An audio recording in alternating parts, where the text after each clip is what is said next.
In 5th-10th century Varanasi, a cobbler did something no king, priest, or warrior had ever done. He made holy water flow uphill, he made a stone defy fire. And he made a queen step down from her throne and sit on the floor at his feet, not out of fear, but out of belief. His name was Ravidas. And this is how one man, considered untouchable, quietly broke the backbone of the caste system, without ever lifting a weapon. Ravidas was born around 1450 into the Chamar community, a group of leather workers whom society considered impure by birth. He wasn't allowed to draw water from common wells. Temple doors closed when he approached. Priests claimed that even his shadow could pollute sacred ground. And yet, people kept coming to him.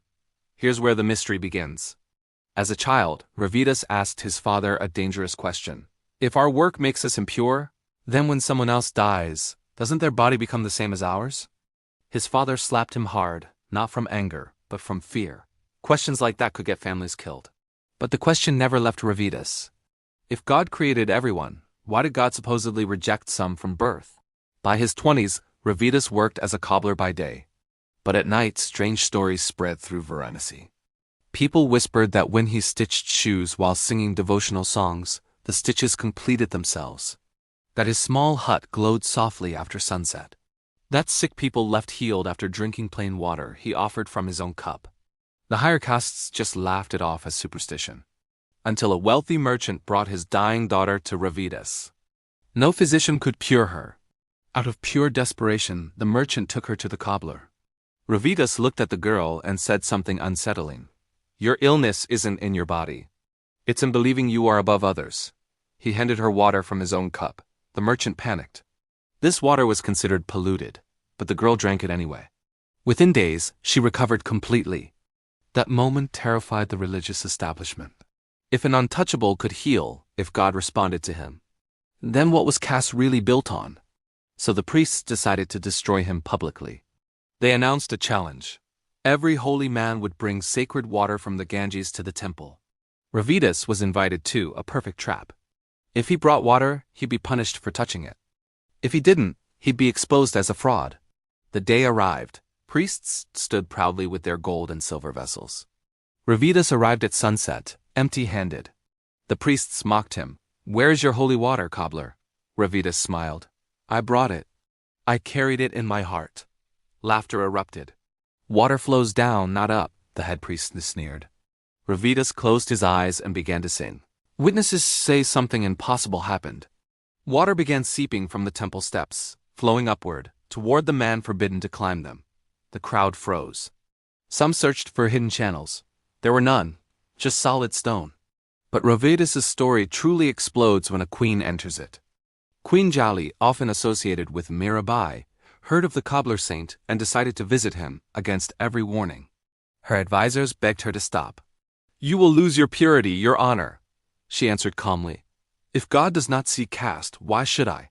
She arrived disguised as a common woman, but Ravidas didn't look up from his work. Welcome, queen, he said. She froze. How did you know? He replied, your feet carry the weight of a crown. But here you are only a seeker. Sit, and she did. A queen sat on the floor of a cobbler's hut. When news reached the palace, outrage followed. The priests demanded one final test. Every holy man would make an offering to God. They brought elaborate rituals and expensive gifts. Ravidas brought a single stone. A stone? They scoffed. Ravidas placed it into the fire and said quietly, if God sees no high or low, let this stone speak. According to multiple traditions, the stone did not burn. Some say it glowed, others say it floated. But everyone agreed, the priest's offerings turned to ash. The cobblers did not. Then Ravidas did something radical. He refused power. No temples, no titles. Instead, he said something far more dangerous. You don't need priests to reach God. God does not. Check your caste before listening. This idea spread faster than any rebellion. Oppressed communities found dignity. Ravidas once challenged everyone with a question no one could answer. Show me where caste lives in the body. Cut me open. Find me the organ that carries it. No one ever did. Today, his words are in the Guru Granth Sahib. The cobbler once denied temple entry is now immortalized in scripture. But the system he challenged still exists. So the real question isn't whether he performed miracles. It's this. If a cobbler in the 1400s could see that birth doesn't define worth, why do we still struggle with it today? The saint who made water flow uphill, who made stones defy fire, who made a queen bow. Those weren't just miracles of nature. They were miracles of courage. And maybe the greatest miracle would be if we finally listened. Thanks for watching. If this story moved you, please like and subscribe for more.